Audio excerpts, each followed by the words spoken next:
My guest is Patti Smith, who has a new CD collection out to mark the 30th anniversary of her first album called Horses. And she also has a new collection of poetry called Auguries of Innocence.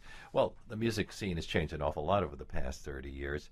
How much was that reflected in the way you reapproached the songs in Horses? You had different musicians behind you, didn't you? Well, I mean, no. I mean, one of the principal founders of our group, Richard Soul, the keyboard player, died.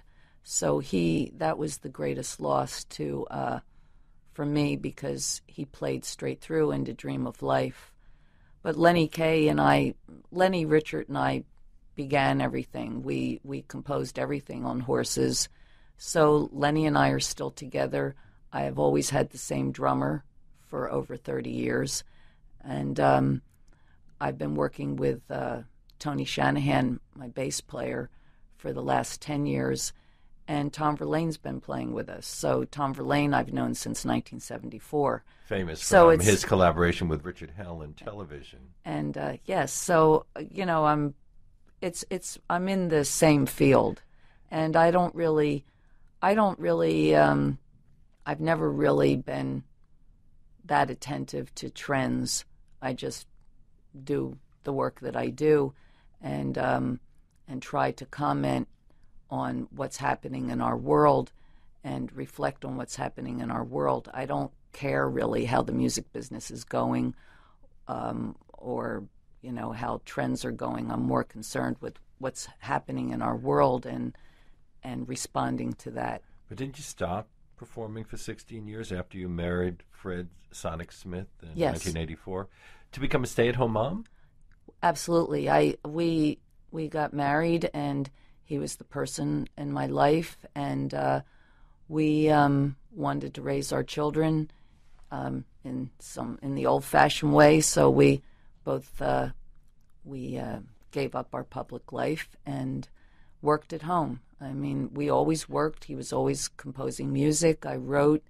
He learned how to fly, became a pilot, and I learned how to hopefully be a mom and take care of my duties as a mom, which are, endless, and they require, vast amounts of attention. And I don't think that one really, at least in the way that I was raised, I couldn't have possibly gone on the road and taken children on the road. Just wanted them to grow up as normal kids, as normal as they could with, in a bohemian household. But But you were still in the suburbs of Detroit. I associate Detroit with the Motown record label and with the MC5, which your husband was the key figure in. Yeah. Was that the extent of the music scene in Detroit? Or did you move to a place where there was still a lot of exciting stuff happening? When we lived in Detroit, we lived in an old house on a canal, and we were not concerned really with any scene at all. We were really concerned with, evolving as human beings to understand what was happening politically in our country and taking care of our kids. So once again, I wasn't really attentive to the music scene. And then the press was calling you a suburban housewife. Well, they called me a lot worse than that. They were not really very supportive to the idea that I should choose to marry and have children, because some of the press thinks that is a lesser avocation, which I don't agree with. But I'm assuming that you still continued to write songs, to paint, Always. To write poetry. I'm a worker. And it had an effect on your kids, I studied, too, didn't yes. it? I mean, I studied. I mean, I have been writing poetry and painting and drawing and studying long before I came in the public eye. So I always thought it was funny that people thought if I wasn't releasing a record, I wasn't working. I think I worked in the 80s harder than ever because I had to do all of my domestic tasks as well as study and write and, evolve as a human being. And your your daughter Jessie played keyboards behind you in some performances you did last week at the Yes. Brooklyn Academy of Music. She didn't pick up the guitar. Both of my kids, Jackson and Jesse, are natural musicians, very much like their father. But both of them aren't really, neither one of them are interested in the music business. Or my daughter is a real environmentalist and concerned about our environment. And my son is a brilliant guitar player, but he doesn't really like the lifestyle of rock and roll. So he, does labor, goes fishing, and he plays great guitar.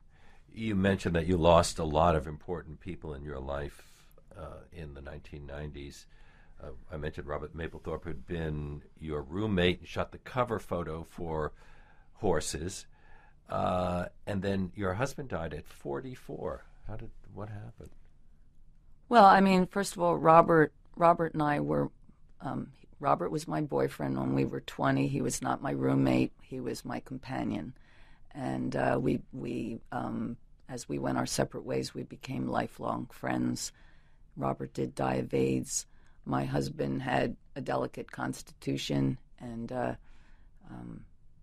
was of ill health and passed away.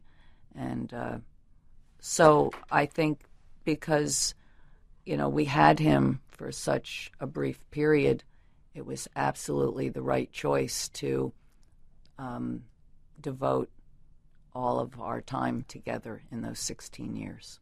Meanwhile, now that you're back to performing, it's apparent that you, on some level, you must have missed it because you connect so well with your audiences. You even go into the audience and dance with the crowd.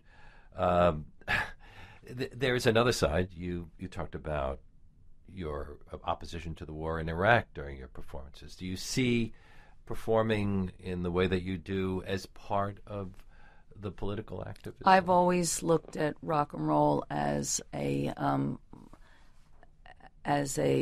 place to talk about the things that are happening in our world. It's our cultural voice, and it's one of the things that drove me to continue performing, because it's a way to talk about issues such as our occupation in Iraq. And in terms of going out and dancing with the people, or we had one of the kids in the audience come up and play guitar, I like to, as much as I possibly can, break down those barriers between the performer and the people. I don't like the idea of being separated by the idea of celebrity. And did you find your fans just as rabid in Prague and Moscow and the other places you performed? Yeah, they're pretty great. They're very supportive.